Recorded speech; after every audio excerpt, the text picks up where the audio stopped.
एष देवो विश्वकर्मा महात्मा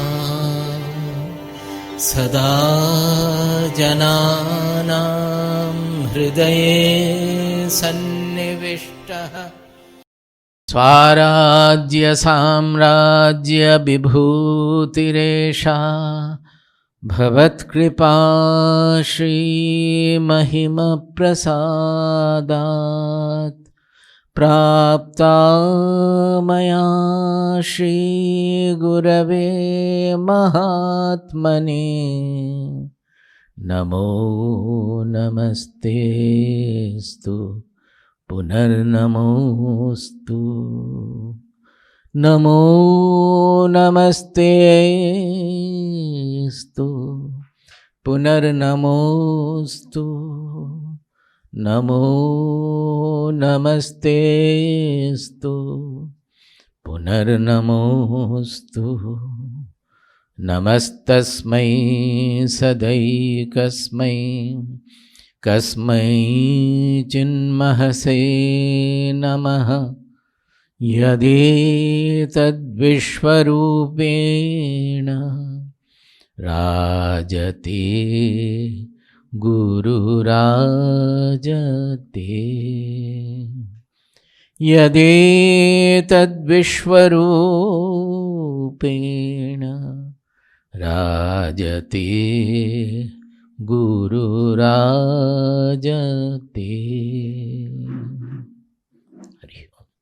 So today I will speak about that, whatever we have already covered, some few important shlokas and the important message corresponding to that we will do today. We generally start with a shanti mantra. Upanishadic sessions are always started with a shanti patha.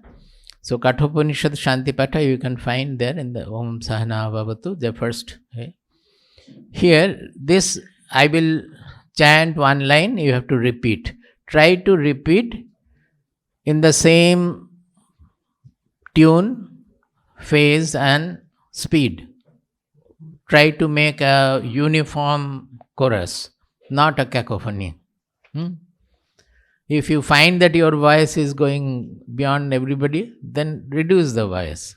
If you find that it is matching well with all others, then you can chant loudly. Om.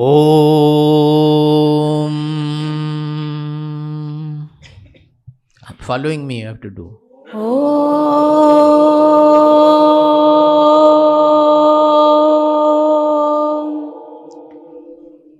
Om Sahana Bhavatu. Om Sahana Bhavatu. Sahanau Bhunaktu.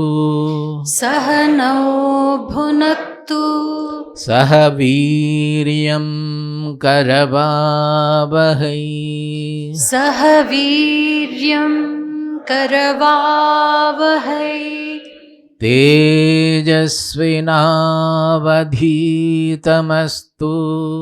Tejasvinavadhitamastu.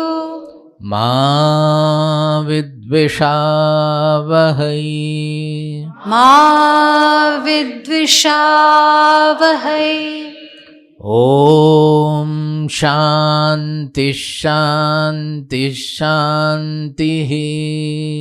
Om Shanti Shanti Shanti. Om Shanti Shanti Shanti. Om Shanti Shanti Shanti. Very good. When we hear such chanting, it inspires us. It's very good. Now, just I will tell the simple meaning because I have explained in detail this verse also. These are self-addressed prayer. It is to set the ambience as well as our body, mind, personality to make us most receptive, to increase our receptivity. Because any such session is a communication. That is, the teacher is trying to communicate the essential vibrations. Although the vehicles are words, we are using words for that and sound. But what we try to communicate is the bhava to others through words, through analysis and all that. When we present some analysis, actually we are taking the help of your buddhi. That is, from our buddhi we are approaching your buddhi, and through that we are trying to transfer the essential qualities we want to communicate. So really it is a very, very subtle and lofty communication that takes place between the teacher and the student. To allow that, to make it favorable for this communication, to make the atmosphere favorable for this communication, the ambience has to be proper, and particularly our body, mind, personality will have to be attuned to the teacher's communication. Then only, and the teacher also should be attuned to the students. Then only it will be, the communication will be more efficient. So for that, this is chanted in the beginning of all Upanishadic sessions like this. Some 10, mainly 10 shanti pathas are there, on which I have in detail discussed. There must be CD available also, explaining all the shanti pathas meaning and deeper meaning and everything that we have already done. Now in this particular case, it is speaking about two, that let both of us, sahanau vavatu, means may both of us be protected. Sahanau bhunaktu, may both of us be nourished. Sahaviryam karvavahai, may whatever we do, may we do with virya, means courage. Courage doesn't come from outside, from the manpower, the money power and other political power also. Courage comes from within, from the Atma. When we are in tune with our real innermost soul, then we will find that there is no fear at all. It is the abode of fearlessness. For fearlessness, we run after power, run after property, run after so many things. Nothing will take us to fearless abode. The fearless abode is right within, in our own self. So whatever we do, may we do in tune, being in tune with the self. That is the meaning. Then we will have courage in doing everything. Tejasvi now adhitamastu. Tejasvi navadhitamastu. Tejasvi now adhitamastu. Whatever we have studied or we are studying, may all that be tejasvi, means brilliant, powerful, efficient. How will it become tejasvi? As long as whatever we are studying, it remains a theoretical study like our other subjects. Suppose I study physics, chemistry, mathematics, there is no question of tuning it with our personality so much. Little they might be there, but not really. Here, whatever knowledge is given, this entire spiritual sadhana or Vedanta, it is about what? The knowledge is about what? It is about our own self. So until that knowledge is lived, that we become what we are studying, until we live the knowledge, it will not have any meaning. I say that generally it will be like the picture of a fire. It looks like fire, but we will not be able to use it for cooking or for anything. Here also the knowledge, as long as we don't live the knowledge, we apply it in our daily life, in our every moment of our thoughts, our action, our bhava, everywhere. As long as we don't make it our real life, the knowledge will remain like the picture of a fire. It will not be the real jnana. Jnana means the fire of knowledge, which burns off all the dross, all the ignorance, all the constrictions, selfishness, blemishes we carry on. Those have to be completely burned to ashes by the fire of knowledge. For that we have to live the knowledge. So tejasvi now adhitamastu means may our knowledge become powerful. That is, by living the knowledge it will become. Ma vidvishavahai. May we not have any intolerance between us. That is the teacher and the student. This is one of the very rare statement, very rarely found, that we are praying that there should not be any intolerance or hatred between the teacher and the student. Because we have to tell that this is very common for any seeker's life, because it is a life of sublimating the ego and finally dissolving the ego. So as long as we are only listening to the lectures from a distance, reading the books, it is fine. Swamiji is very good. Swamiji explains so well. Everything has become clear. Fine. That is all. You can have the blessedness. But to have a real transformation of the personality, the real spiritual evolution, when we come near the Guru and start staying in the company of the Guru, then it becomes all a question of not meditation, not reading the Shastras, but dissolving the ego, transforming our personality. And the ego is not always ready to undergo the change. So, this ma vidvishavahai, I said it's a very rare statement, that when we come near the Guru, start staying in the company of the Guru, then it is all a question of sublimation of the ego, dissolution of the ego, and listening to and doing according to whatever Guru wants. And there we find that whatever I was thinking so far, it is not like that. The real sadhana of transforming, dissolving the ego is far, far different from the usual sadhana we do. But that is the actual sadhana. This dissolution of the ego is so very difficult that even the Upanishads speak about it. It is the Mandukya Karika said that yoginaha vibhyatishyasmat abhaye bhayadarshinaha. That even the yogis, those who has advanced and throughout life they have been doing the tapasya, they also yoginaha bibhyatishyasmat hi asmat abhaye bhayadarshinaha. Here he is saying yoginaha bibhyatishyasmat abhaye bhayadarshinaha. That even the yogis come back out of fear. Abhaye bhayadarshina, that they are fearful of entering the abode of fearlessness. See the fallacy. Why fear? Because we are so much attached to our ego. Even if you do tapasya, we are great spiritual sadhaka, so that we create a spiritual ego about us, that this is what I am a sadhak, I have done this, I have done that, I have samadhi, I have this, I have that. So that is also still, you are a small, limited, constricted personality who has done this, not done that, etc. That is your image of yourself. Unless that image gets dissolved, the real self will not become manifest. The real self we will not come to know. So when that small egoistic image about ourselves is about to get dissolved, they feel that I am going to die. Do you understand? Our lagav, our attachment to that egoistic, false, fictitious image, created image is so much that when it is about to get dissolved, then they think that I am dying, because my I is with that small I. Whereas actually what was going to happen is the small I getting dissolved, I become the real I.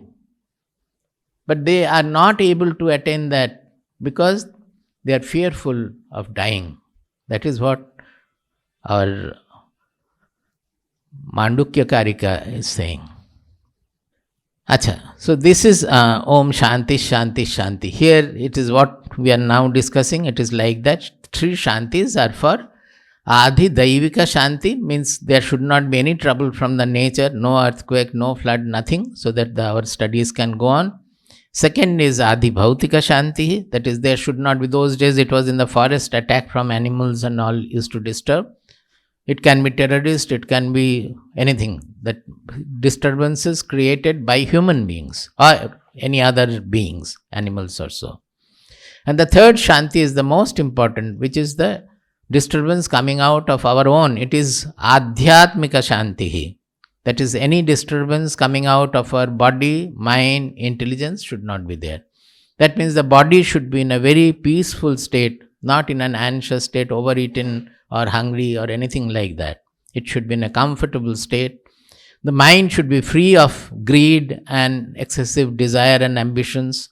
Mind should be more or less free from all the anxieties and desires, so that the mind remain peaceful.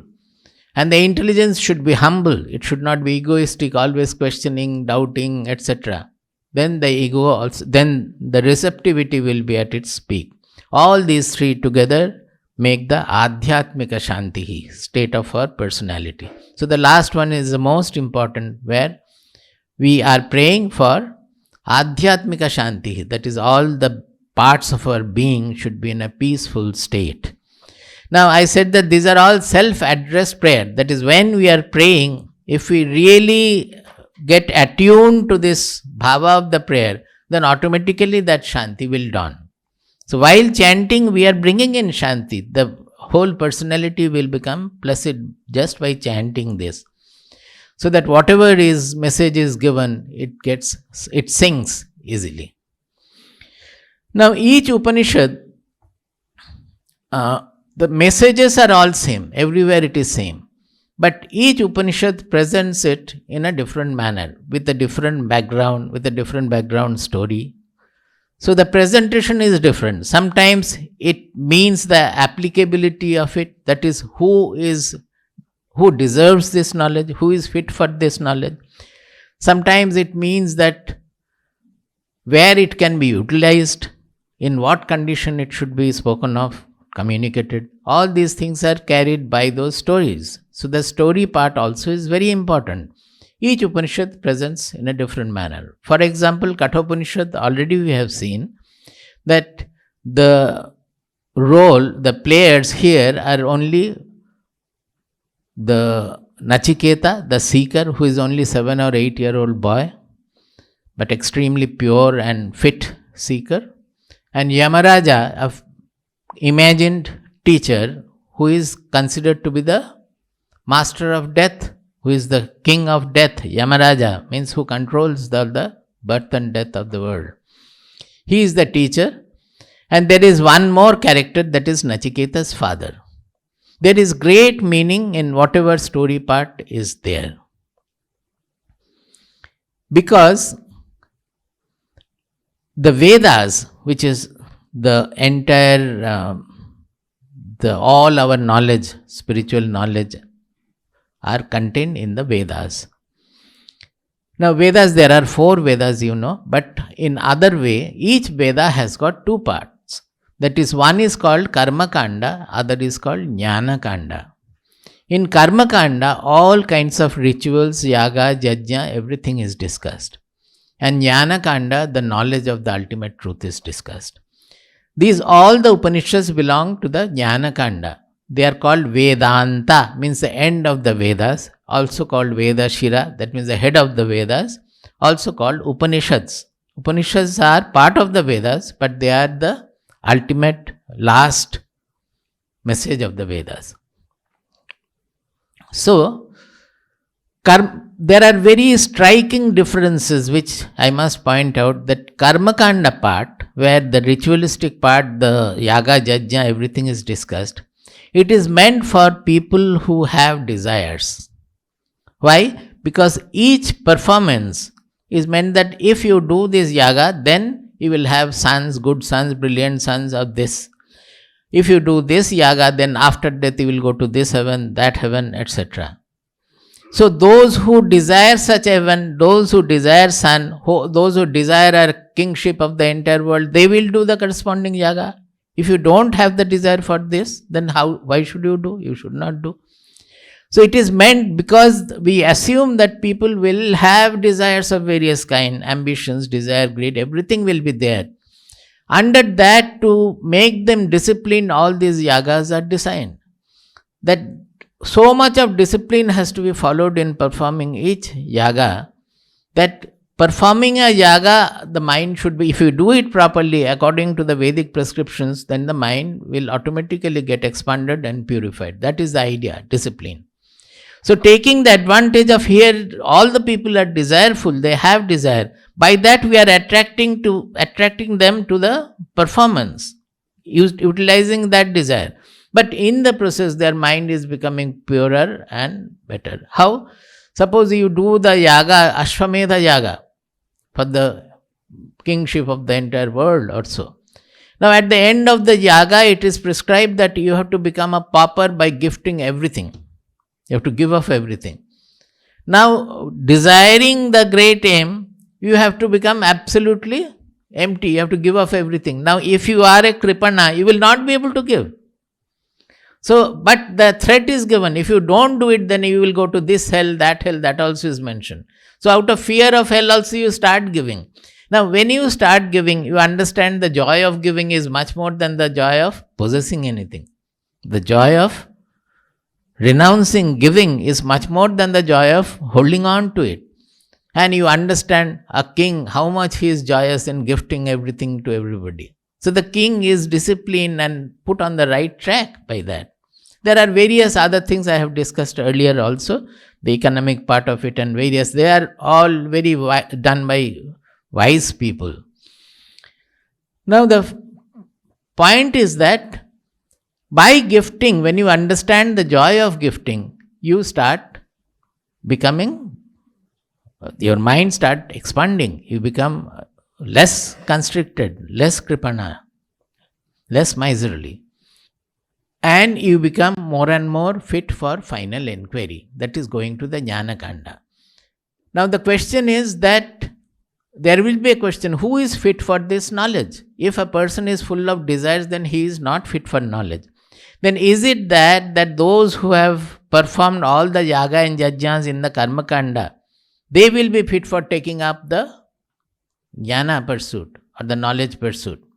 Such questions will be there. That is why this story of Nachiketa is introduced to mean that it is not the pursuing of yaga yajna which will make anybody fit for the knowledge, but it is the qualities of his personality which will make him fit for the knowledge. So, what are the qualities? They describe as sadhana chatushtaya. Viveka, vairagya, shamadamadi, shatka sampatti, mumuksha. We will not go in detail now. So, these sadhana chatushtaya, if somebody has right from the beginning, he is fit for knowledge. Nachiketa did not do any yaga yajna. There it means that Nachiketa's father was doing the Vishwajit yaga. That story starts with that. So he is doing one of the greatest yaga. But in gifting, he was gifting all the wrong items, the cows which have become useless. So naturally he was not doing the yaga in the proper manner. His mind was still miserly. He was still trying to possess. He was haunted by possessiveness. Whereas Nachiketa, a 7-8-year-old boy who had done no yaga yajna, who had only studied some shastras and all in this pathashala, the story is showing that he had all the qualities of this sadhana chatushtaya in ample measure, in very good measure. That is what the story is explaining. So because of that, Nachiketa was fit for knowledge, but Nachiketa's father was not. So he finally goes to Yamaraja and Yamaraja teaches him. It is under the tutelage of Yamaraja, Nachiketa attains knowledge. This is the story. The importance here is that nobody becomes fit for the knowledge just by performing the rituals or so. One must know that there is something beyond yaga, yajna, ritual, etc. And the entire jnana kanda is based on desirelessness. That is, knowledge means desirelessness. They will speak about the Atma, they will speak about Brahman, these, that, so many examples, illustrations. Most of the Upanishads, almost all Upanishads, when you go towards the end means they will say the final word. Then all these Atma, Brahman, all these are forgotten. What is it? It is desirelessness.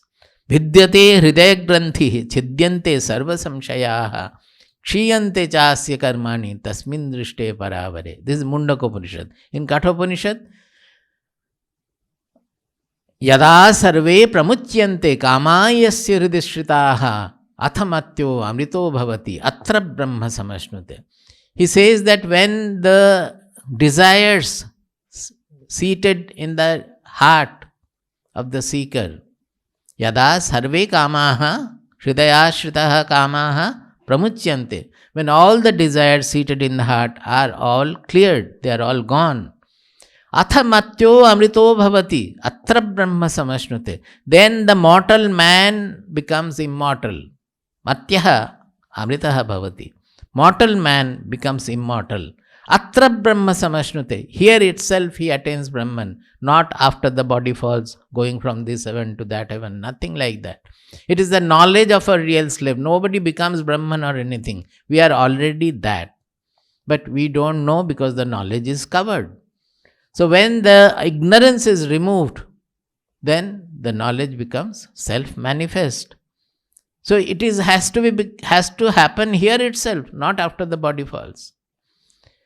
So this desirelessness is the ultimate word of the Upanishads.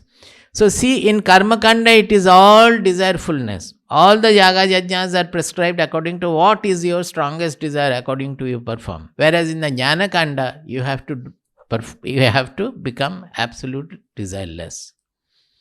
That is what the Upanishad story always explains.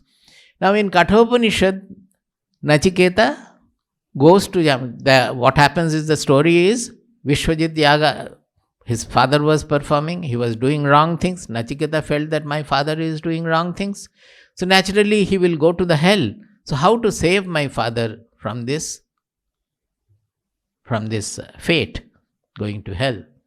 So he goes to the father and tells him according to what he had studied. In the Shastras it is written that the greatest gift is to gift one's own son. And by that all other wrong gifts, the papa or the sin created by all other gifts will be removed. So he goes to his father and says that, Father, why don't you gift me to whom you are going to gift me? Now father is clever. He understood that the boy has understood I am doing wrong thing. That is why he is proposing like this. So whenever desire is hindered, it leads to anger.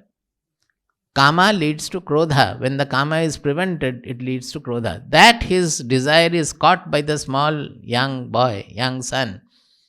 He gets annoyed, he gets angry, and finally says that I will give you to Yamaraja. What does it mean? I will give it to Yamaraja means cursing him to death. I will give you to death.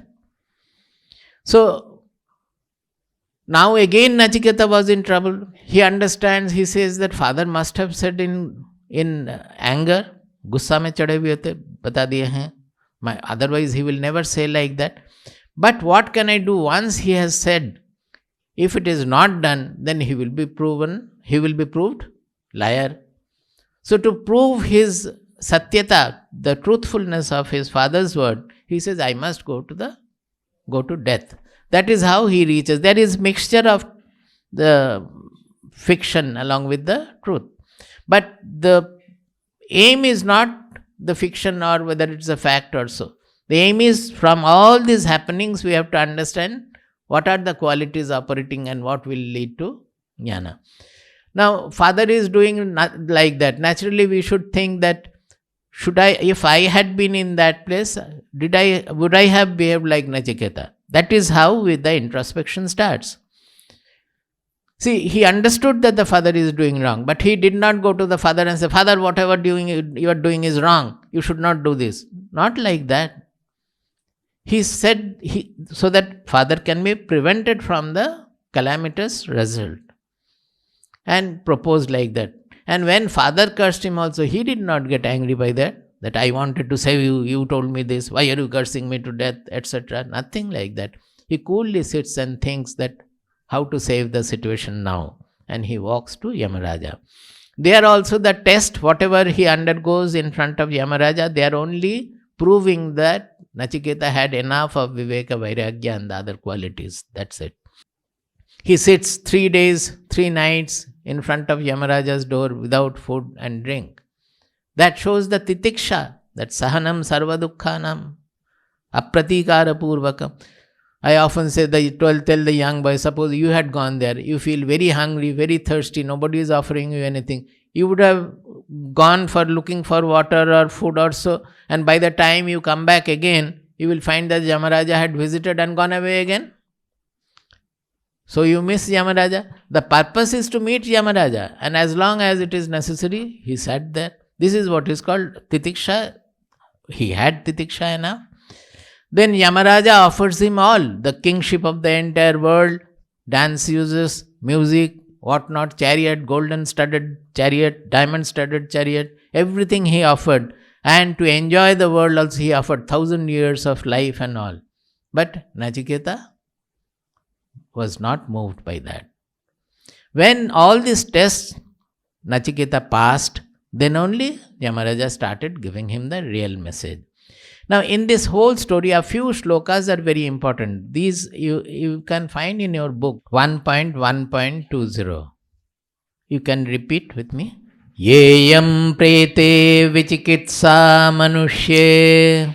येयं प्रेते विचिकित्सा मनुष्ये अस्तीत्येके नायमस्तीति चैके. अस्तीत्येके नायमस्तीति चैके एतद्विद्यामनुशिष्टस्त्वयाहम्. एतद्विद्यामनुशिष्टस्त्वयाहम् वराणामेष वरस्तृतीयः. वराणामेष वरस्तृतीयः. Nachiketa was waiting in Yamaraja's palace 3 days and 3 nights without food and drink. So Yamaraja, it is a sinful behavior on part of Yamaraja that any atithi, any guest should not be neglected like that he was sitting without anything. Nobody from the palace offered him food or drink. So in compensation of that, Yamaraja offered him 3 boons, of which the first 2 boons, one, he wanted his father to be all right, his father to be freed of the anger. This again speaks about not so much to do with the father, but Nachiketa's qualities. The father who has done wrong to him. Now going to, when he is getting a boon, the first boon one should ask whatever is the topmost in his mind. He is asking for his father, that the father should be all right, because he understands that the anger, the unsettled mind is causing problem for his father. In the second boon, he is asking for a ritual which will be very beneficial for the world. Now, he was not interested in it. He was not having any desire, which is proven later. So, why should Nachiketa ask for a yaga to know a particular ritual? Naturally, he wanted to know it, that Agni Vidya, which is beneficial to the entire world. He may not have desire, but the world has various desires. How to purify the world, how to set the world on right track, put the world on right track. In the third boon, he is asking his real boon. He is asking, that is what this is, that he wanted. He is saying that when the body falls, some say that there is something still existing. When somebody dies, some people say that there is something. Asti iti eke. Some say that there is something. And some other people say that no, it is all over. There is nothing. Na asti iti eke. Na ayam asti iti eke. Nothing is there. So there is a confusion naturally. People say something, people say there is something, and some people say there is nothing. So Nachiketa says, I would like to know the truth about it. But see how eruditely he is putting the question. He says, this is my third boon, that I would like to know the truth of this by undergoing and by studying under your tutelage. That is, it is not that yes, it is there or yes, it is not there. If that is so, that those who say that there is, well, that is there is, or there is not. If that such an answer is to be given, then Nachiketa would have come back after getting the answer. But he knows that the answer is not simple, like that yes or no. So one has to know the truth of it. It is just not like yes or no. What it is, one has to understand. And that needs a full transformation of the being by remaining with the Guru. So right in the beginning he is saying that I would like to know the truth of it by remaining under your tutelage. So there is a discipline necessary to have the knowledge. So I am ready to undertake the discipline. Same thing Arjuna also said after his ego was subdued by Krishna's scolding. In the 7th verse of Bhagavad Gita, 2nd chapter, the 7th verse, when he is confessing that Karpanya dosho apahatas svabhavaha Prichhami tvam dharma sammudha chetaha yat shreyasyat nishchitam bruhitanme shishyasteham shadhimam tvam prapannam. That you tell me without any ambiguity where lies the shreyas. Shreyas means the ultimate auspicious goal. That means I am a seeker of that ultimate auspicious goal, the truth. And why should you tell me? He says that I am your shishya, I am your disciple. Shadimam, you give the discipline which the shishya has to follow. I am ready to follow it. And not only that, tvam prapannam, I have taken refuge in you. That means I will not run anywhere here and there. I have come to you taking your refuge, ashraya. So whatever you say, I will do. So this is the shishya sthiti. This is the condition of a disciple.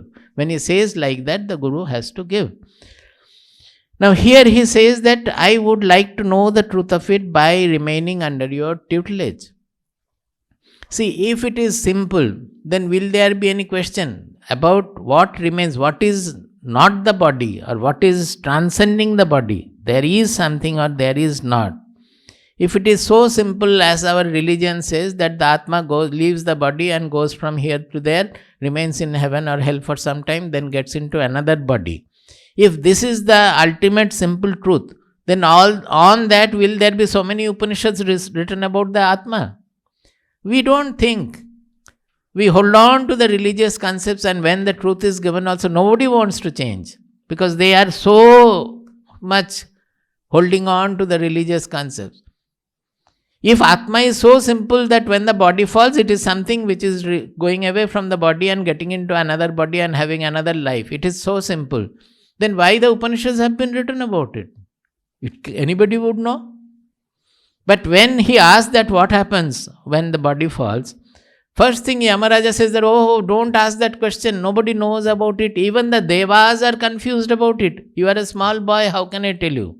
Even the Devas are confused about it. So if it is so simple like the religious concept of the Atma going here and there, why should the Devas be confused about it?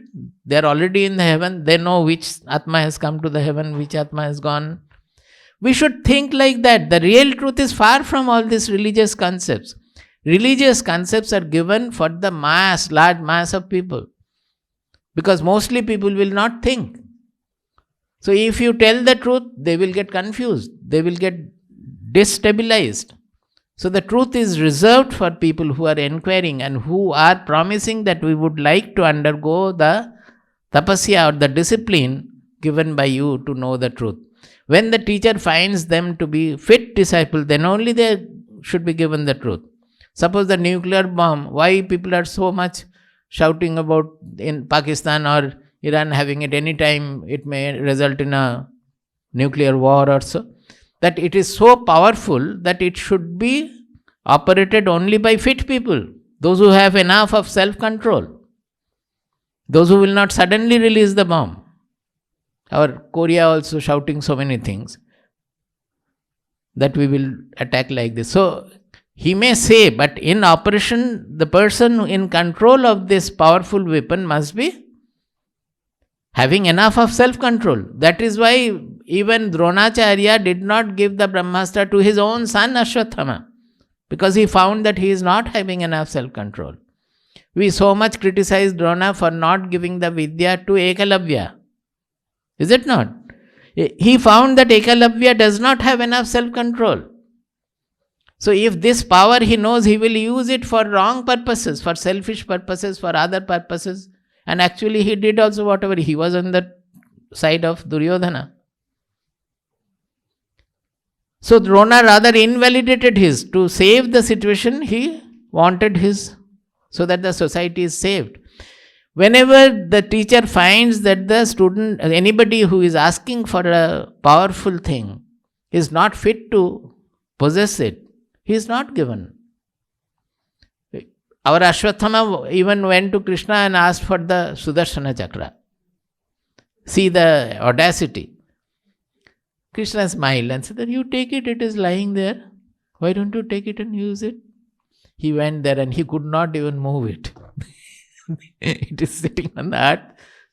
A small chakra, but he could not move it at all. So we should think that if the truth is the religion, as in the religious concepts, religion is meant for the large mass of people. To keep the whole society on moral track, the religious laws, religious codes are given, the prescriptions are given. Otherwise, the society will be destabilized. How many people study in primary class and how many go for PhD? You understand there? Almost all study the primary class, but some of them go to the graduation, some of them go to post-graduation, very few of them go to the final PhD or further research or so. So anything which is subtle and loftier and all, there will be very few people to take it.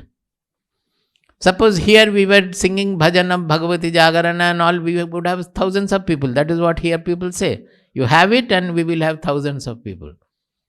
But because it is only listening to the music and having some emotional feeling with it. But if it is knowledge, that too subtle knowledge like Upanishad and all, how many people would come? They would not come. So many people have come, this is something strange. Now, so many of you are sitting here, that itself is strange.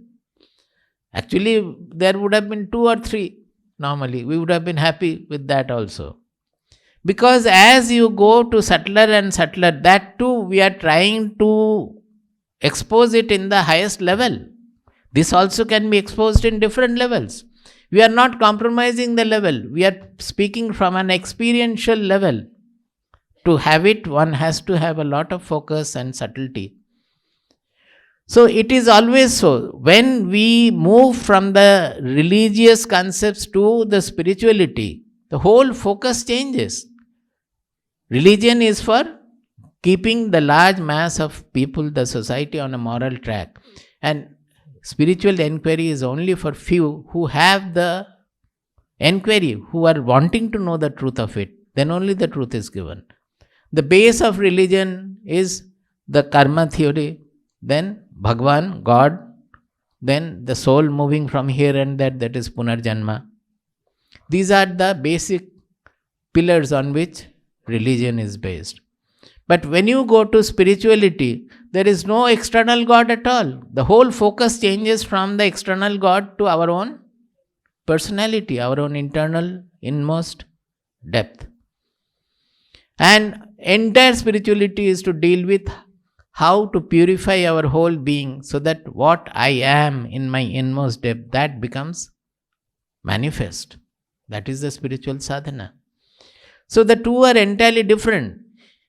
So we can understand that what is the soul, the concept of the soul is not so gross and easy that it is moving from one body to another body. It is something very subtle and we have to think and understand and actualize a lot to know that we are that soul, and soul is only one, uniform, everywhere. Soul is nothing different from the Brahman on which the whole universe is appearing to be. It is the substratum of the entire universe. And when we know that, will there be any fear? Because that when we identify ourselves with that universal soul, from which all the great powers of galaxies are getting born, galaxies are getting destroyed, all these are hosted by in that soul alone. So whom will you fear? You will not fear death, you will not fear anything. Even all the seas become dry and Noah will not be disturbed by that. Because it's all an appearance in the consciousness. The whole universe is written on consciousness, the soul, the Brahman.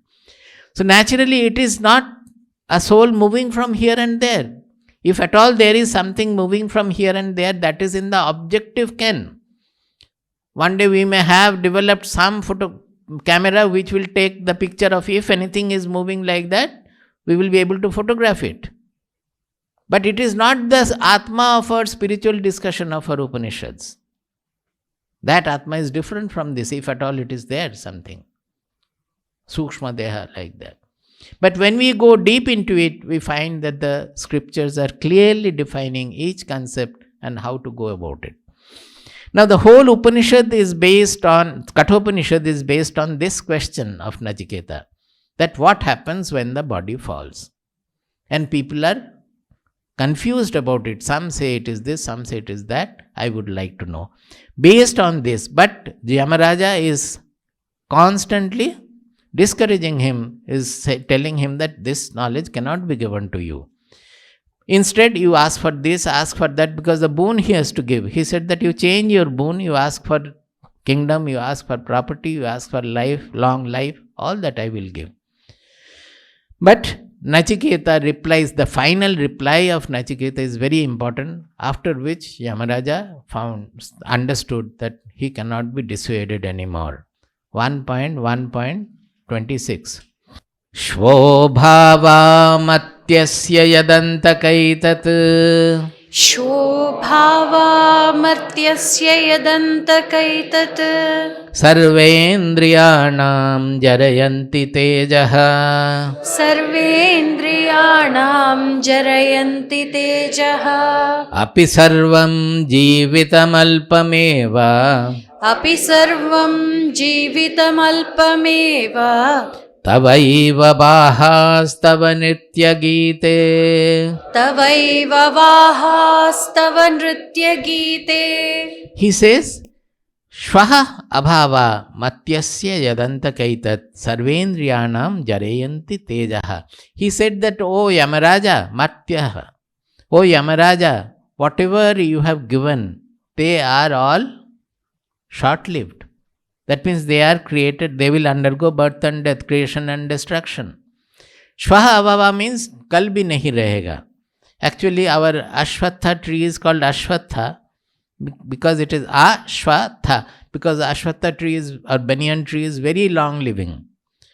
Although it is very long living, it is still, it will die. To emphasize that, we have given the name ashwatha, that kal bhi nahi rahega. It is long living, maybe 1,000 years it will live. But what is 1,000 years in the whole span of the universe? After that it will die. Don't think that it is immortal. But we hold on to everything thinking that my property will go with me when I die, or at least will be with my children. Or hold on to somebody that he will not die or I will not die, as if like that.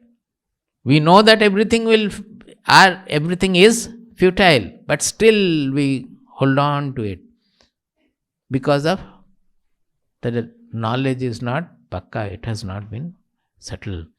So all are shvaha abhava. And whatever you have given this musicians, dance users, chariot, this and that, and kingship and all, jarayanti tejaha, they will, sarvendriyanam jarayanti tejaha. If you overindulge with your indriyas, with your sense organs, the sense organs will only get depleted. Even our normal indulgence in life also, as we grow old, they are all getting depleted. If you use it too much, suppose you eat too much, the indulging in the tongue, then what will happen to your stomach? And finally the tongue, although it is wanting to have it, you will not be able to have it. Similarly, for all the indriyas, if we indulge in that, the indulgence will only deplete them of their own brilliance. So they will not lead us to any final happiness or peace or stability at all. These statements are great. It is from Nachiketa, not from Yamaraja, but these are the most enlightening statement. The third one is, they can be taken as separate messages. 5 actually, 4. Api sarvam jivitam alpameva. Yamaraja, you have given me 1,000 years of life. But for everybody, whether it is 5 years or 50 years or 500 years or 5,000 years, it is alpam. Alpam means not short. The translation writes it is short. It's not so. The use of word is very important. Alpam means insufficient. Insufficient. That means a 5-year-old boy will not like to die. A 100-year-old man also would not like to die. When he would embrace death also happily. Tell me. When the desires are all dissolved. If he doesn't have desire, then whether he is 7-year-old like Nachiketa, so that see how the story is proving. Nachiketa, when his father said that I will give you to death, Nachiketa was ready to embrace death. He went to Yamaraja. What does it mean? At 7 years or 8 years also, He was free of desire, so he was fit for knowledge. Like that, we have to read, comparing. Then only it will become our sadhana. So a 7-year boy also was, if death comes, I will embrace death. If life remains, I will go on working. And his enquiry was only after knowing the ultimate truth. So api sarvam jivitam alpameva. So lifespan, the satisfaction or fulfillment in life does not depend on lifespan. Lifespan might be 50 years or 500 years. If by that time we are not able to get rid of our greed, selfishness and particularly desires of even subtle things, we will not be fulfilled, we will not be satisfied.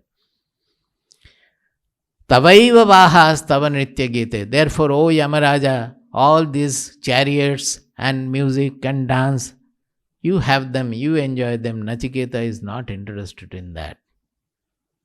Then the next step that na vittena tarpaniyo manushyo. Man can never be satisfied by any vitta, any property or object. Man can never be satisfied. These are the statements of Nachiketa, which Yamaraja could not anymore refuse to give him the knowledge. But then also he remains, he tells him about the path, about here one shloka we have given, that after when he has decided to give him, also he is not telling about the knowledge first. He is giving the how should a seeker behave properly. There also, after listening to all that, Nachiketa said that I am not interested in all this. You tell me if you know something like this, that we will come to. So all these things, because for this Nachiketa already was living that life. It was not necessary for him. But for the seekers, these are all recorded. Read this 1.2.2. 1.2.2.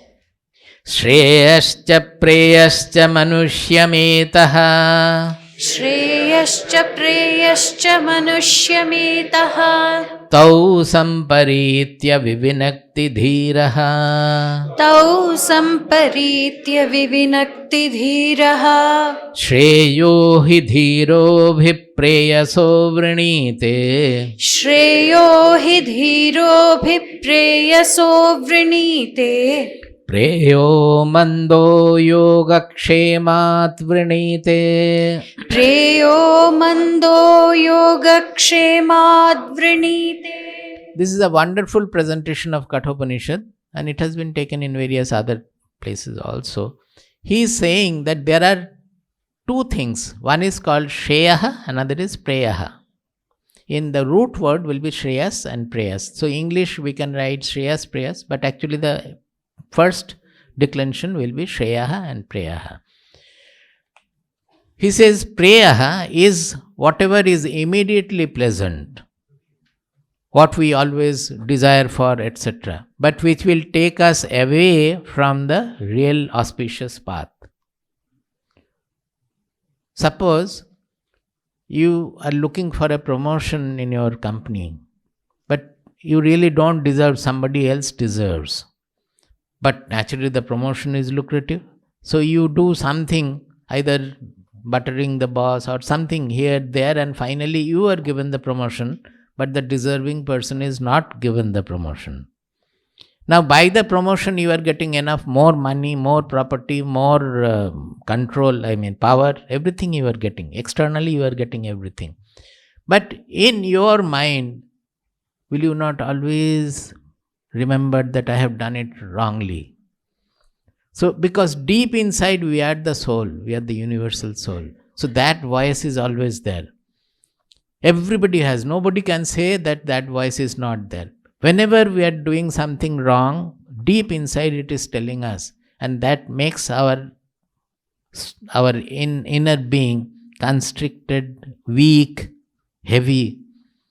Whereas refusing, suppose for following the inner voice, we have to denounce some great benefit or power or anything. We were losing it externally, but inside I will feel stronger, I will feel expanded, I will feel lighter that I have done it according to the righteous code. I have not yielded to any greed or any selfish motive. Is it not so? It is true of everybody. So, prayers will take us away from this auspicious goal, whereas shreyas is the auspicious goal. So he says that every moment in our activities in the world or nature is coming to us with these two offers, two baskets. One is shreyas and one is prayers. It is for us to choose whether I will take prayers or shreyas. So don't say it is fate. People condemn our shastras as it is fatalistic. That means always saying that everything is karma and fate. And people quote also, oh, it is my karma. Karma means causality. It is not something happening from the blue. Karma is always causality. That whatever you are doing now, there must be something in your mind or something which has made you do like this. Karma theory is given to make you responsible for everything happening in your life, not to make you free of the responsibility. And we use the karma theory just to escape that sense of responsibility. Are you understanding? Karma theory is given that even if your son has got spoiled, you are responsible. You look into your behavior when the son was child. Did you give any indulgence? Something has gone wrong. If it is not only that, look into your behavior before the childbirth also. That also has caused something. Look into your still higher, that is the son's grandparents, whether something was wrong there. So whatever is happening, there is a chain of causality. Or look into the people who have been allowed to deal with my son. There also we may do something. Some wrong people are allowed to, we may send our children to wrong people also. All these are causality. Everything in the world is following causality. That is what karma theory says, that it can be linked to. But we quote karma to, हम क्या कर सकते, वो तो हमारा कर्मा है. अरे, see how we distort everything. Religion is not bad. Religion has been given to us only to remain on the right track, not to escape. Now, he says, our Upanishads specifies that every step we are responsible for the choice. If you choose the shreyas, then one will be your goal. Your fate.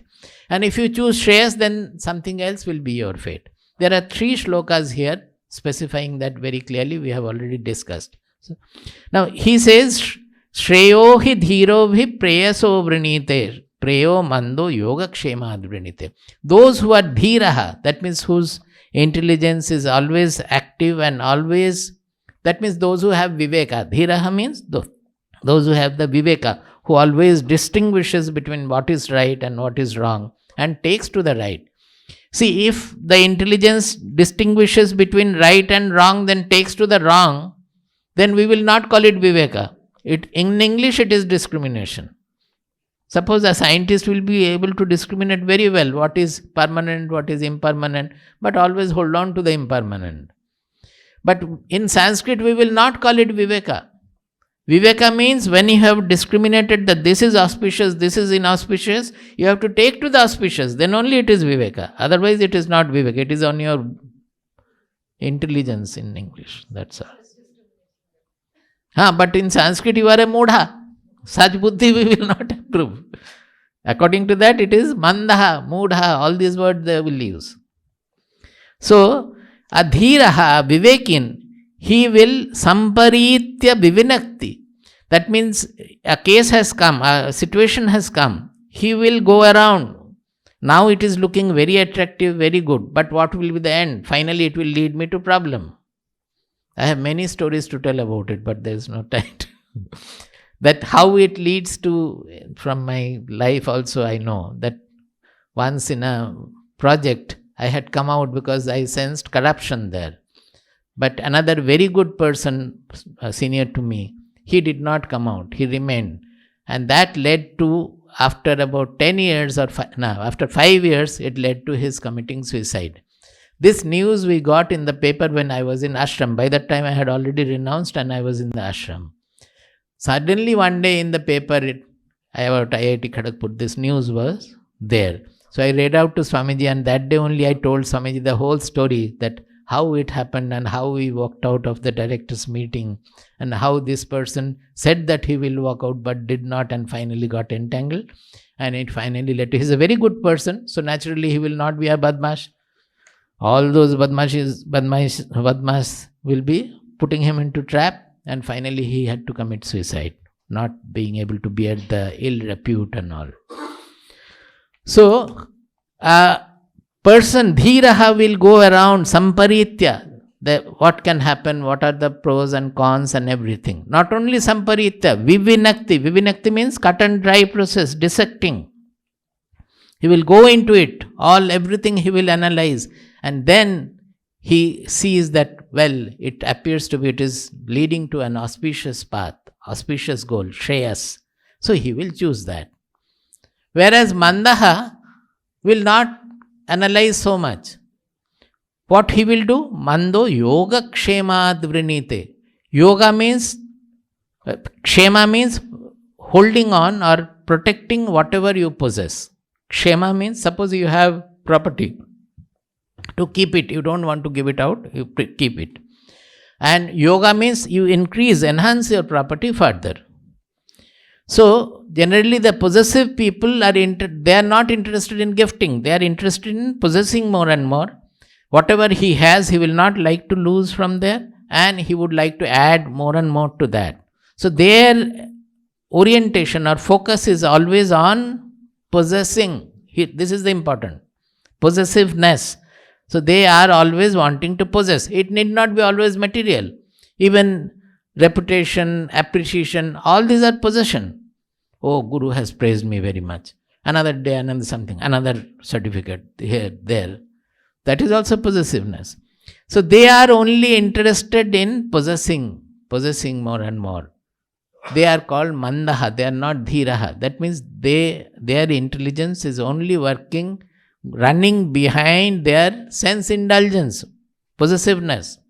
They are helping, the intelligence is helping them to possess more and more. So they'll always choose the prayers, and by that they go away from the path of shreyas. Now all this, there are quite a lot of discussion on that in Kathopanishad, which we have already done. He has spoken about the avidyaya mantare vartamanaha and all those things are there. All that lecture, after that lecture, Nachiketa says that, but Yamaraja, I am not interested in listening all these things at all.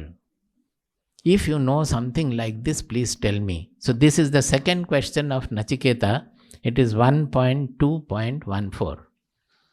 1.2.14. So in the whole book, Nachiketa has got these two questions. That is, one is, what happens when the body falls? Some say there is something, there is not.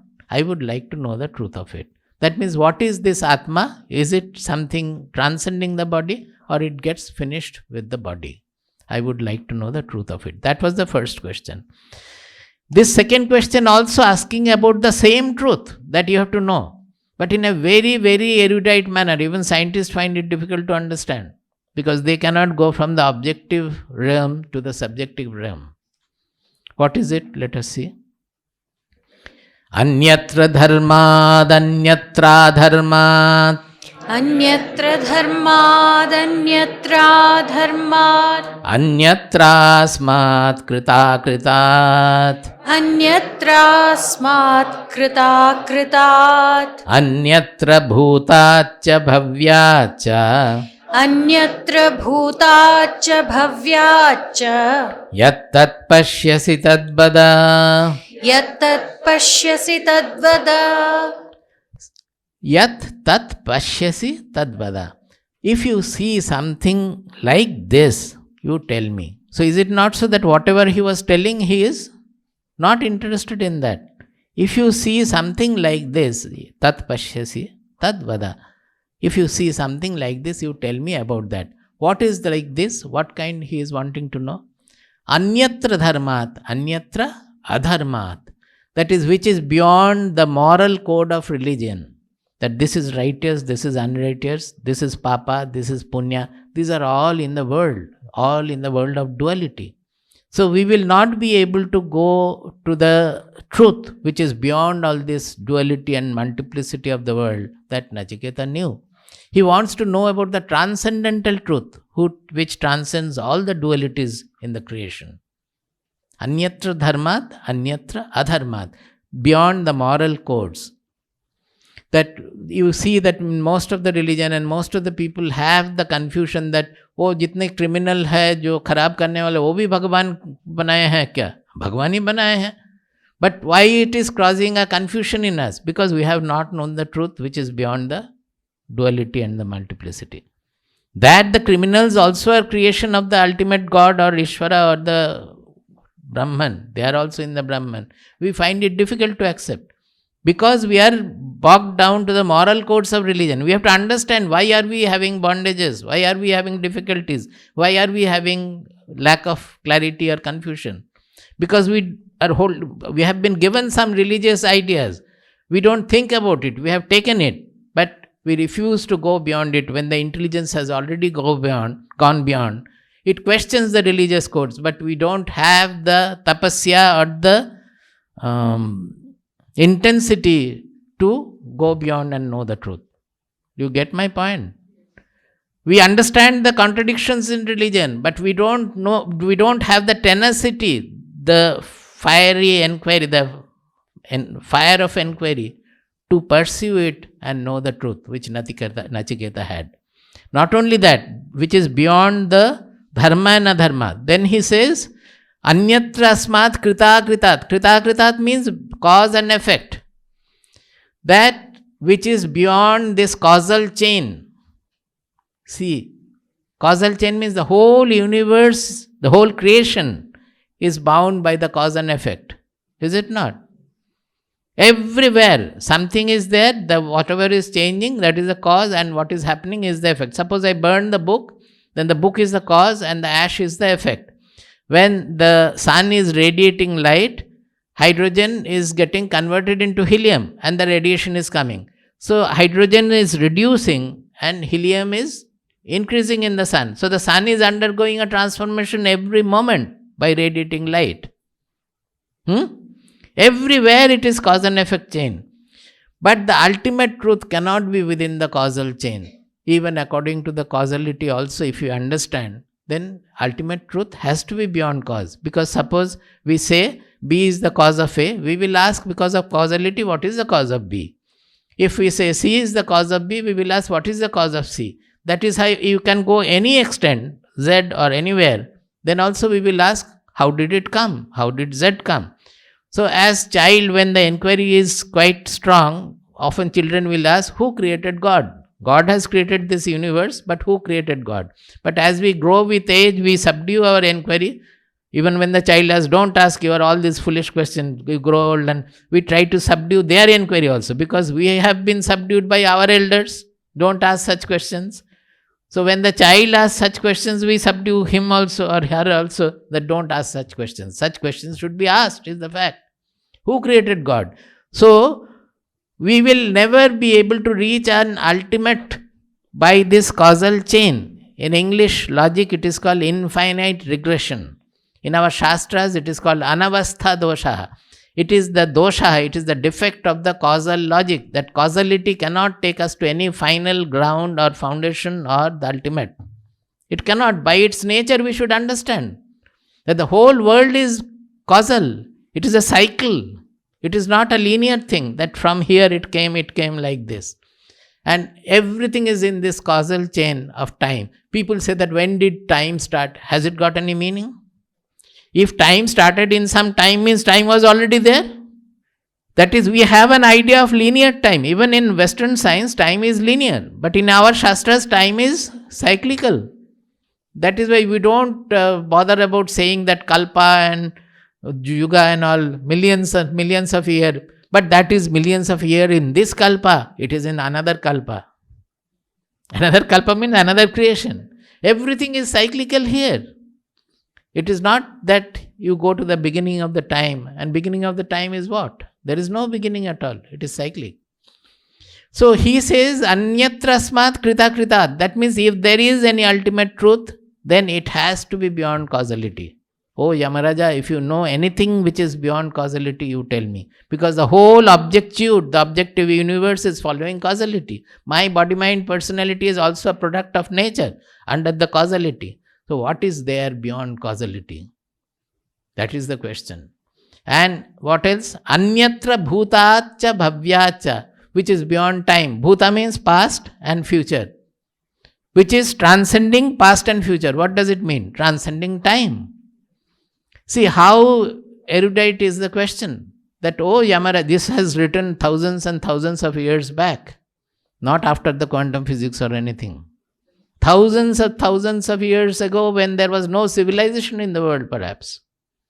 This question came from a 7-year boy, and there was somebody to reply also. This has been written at that age. Yamaraja might not have been there. The author must have been there, Kathopanishad author. So he has written this.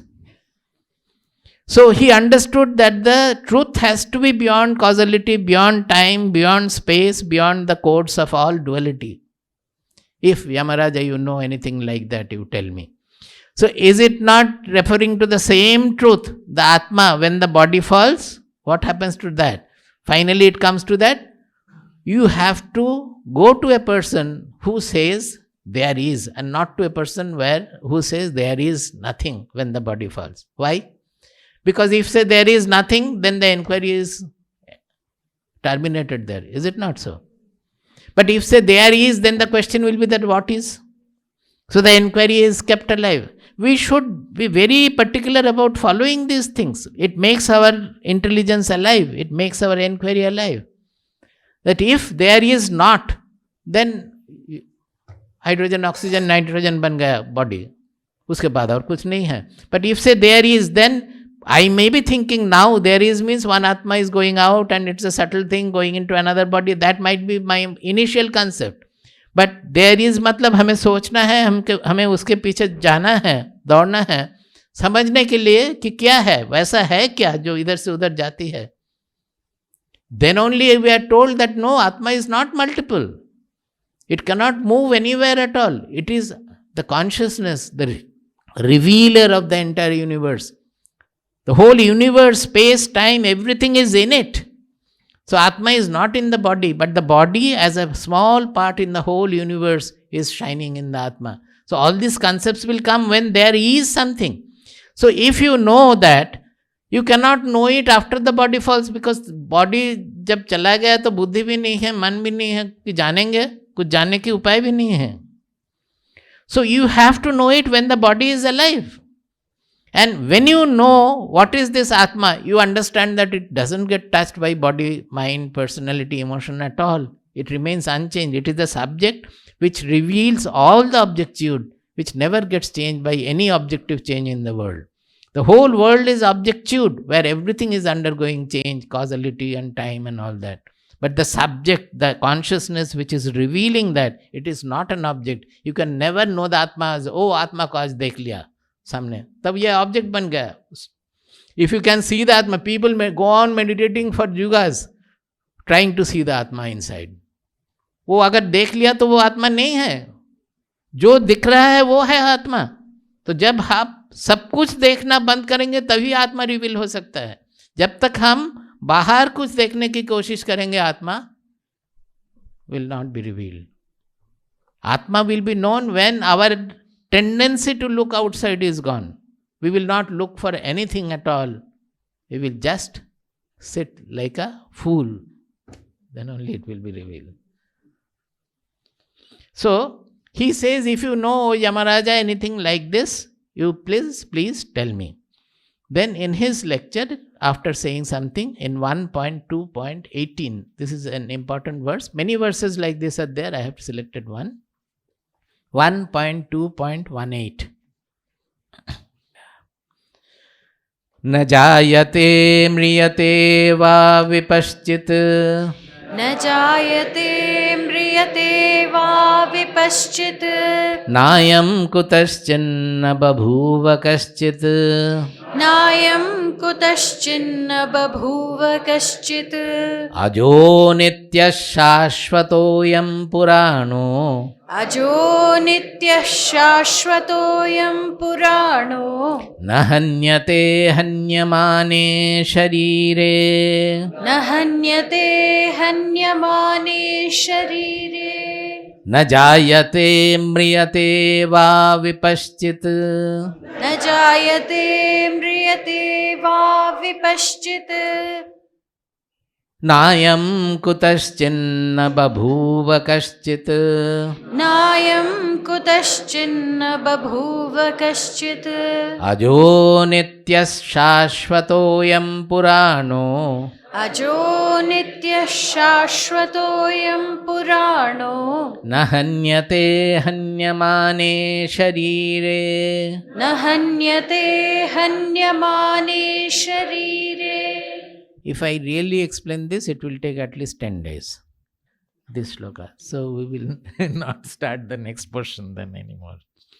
See, he says that vipaschit, it's a special usage. This verse is there in Bhagavad Gita also, but there it is about Atma. But here he has cleverly, actually, Kathopanishad is much before Bhagavad Gita. Bhagavad Gita is taken most of the verses, many of the verses from Kathopanishad. But in Kathopanishad, they have clearly mentioned it as vipaschit. Vipaschit means a knower who has known the truth about his self, who knows his Atma. Now, one who has known his self, what is the change in him? What is the difference? That we are always identifying ourselves with the body mind. इसीलिए हम दुखी बन जाते हैं, सुखी बन जाते हैं. जब दुखी होता है तो हम सोचते हैं कि हमारा आत्मा भी दुखी हो गया है. मन जब डिप्रेस्ड हो जाता है तो आत्मा भी डिप्रेस्ड हो गए हैं. बॉडी जब पेन में है तो सोचते हैं कि हम पेन में हैं. तो हमारी लगाव है बॉडी माइंड पर्सनैलिटी से. That is what we think that I am the body mind personality. I am small, I am different from this person, I am different from that person. But a person who has known the one all-pervading, all-encompassing Atma, he has identified his I-ness with this Atma. So whatever is true about the Atma is true of him also.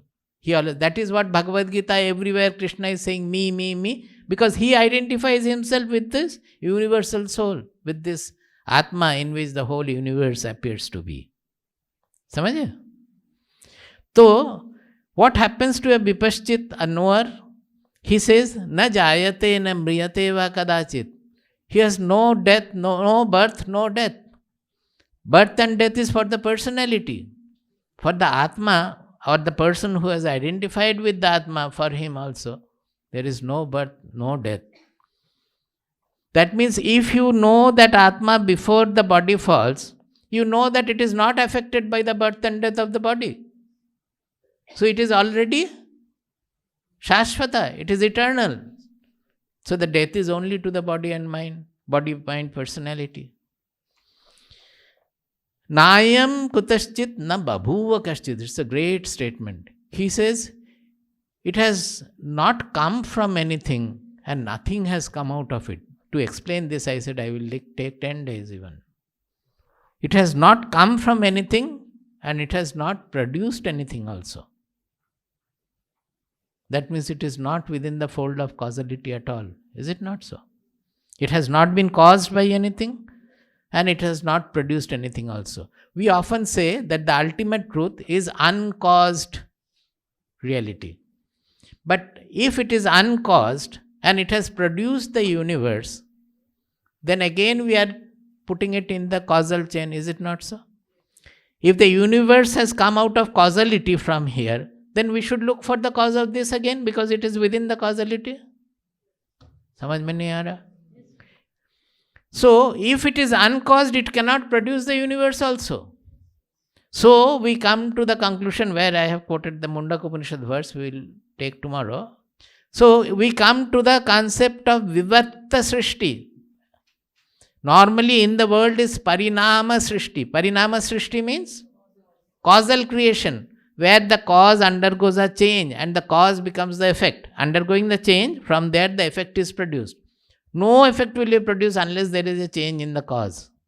Always the cause is undergoing a change and the effect is produced. But In consciousness, the whole world appears and vanishes also without anything. That is, the consciousness never undergoes any change. Even while producing this infinite number of galaxies and destroying these galaxies also, nothing happens to consciousness.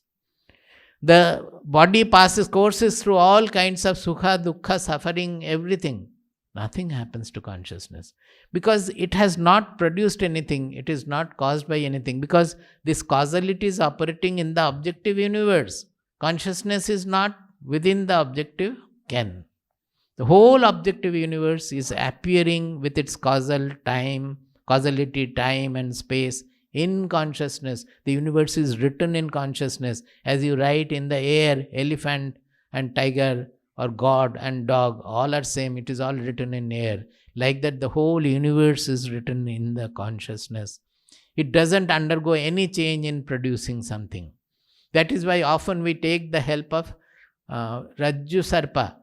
For many things they explain, but the important point there is when Rajju Sarpa means you are in dusk, you are seeing a snake in the rope. Here the important point is when you are seeing the snake, has the rope undergone any change? The rope is rope. Nothing has happened, but you are seeing a snake there. Just like that, the universe, even the dream example is like that. When in the mind a huge universe is produced, new universe is produced, nothing happens to your consciousness. You get back the same mind. It is just seen. And then again it is so. Even when we are seeing the external universe also, it is appearing in that mind. And every moment it undergoes change. But the consciousness remains consciousness. If the consciousness had ever undergone change by displaying anything, then there was no scope for having self-realization. Which self will you know? If the self had undergone change, then the unchanging self you would not have been able to. Because it is unchanging, you can know it as that, as the reality. Time is up. Tomorrow we will take up. Ajo nitya shashvatoyam purano na hanyate hanyamane sharya. This is a very powerful verse, oft quoted everywhere. Many places it has been quoted because it speaks about our real soul's immortality, our immortality. We associate ourselves with the mortal things, mortal body, and with that the mortal other identities, other things, other people and all.